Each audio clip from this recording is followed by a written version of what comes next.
In polynomial division, we are going to look at two types of polynomial division, a monomial by a monomial, and then dividing a polynomial by a monomial. We will not be looking at dividing a polynomial by a polynomial. That would be for upper level math classes. So dividing a monomial by a monomial. This is something we would have encountered a little bit with our exponents, and what we need to recognize is that we will begin by dividing our coefficients, 24 divided by 6, which we can break out to see 24 is 4 times 6, and you can see that those 6's divide away to 1.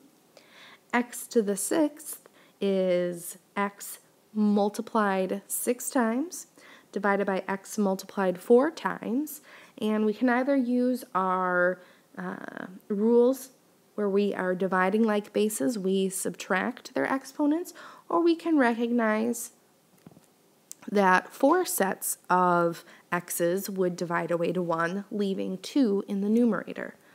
So 4x squared would be your final answer here.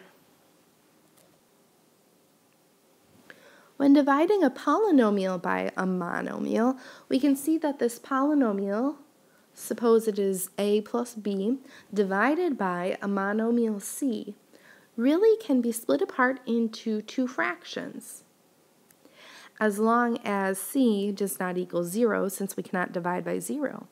So in our example, we see 12x squared plus 8x, all divided by 4x.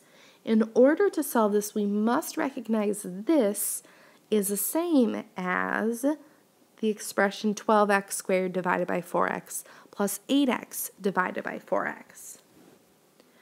We then will look to simplify.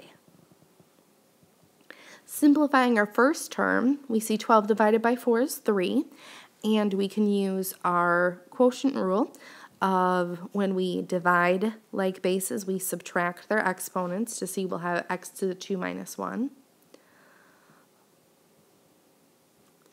plus 8 divided by 4 is 2, and we have x to the first minus x to the first, which will be x to the 0th, and we know anything to the 0th power is 1, so we do end up with a final answer of 3x plus 2.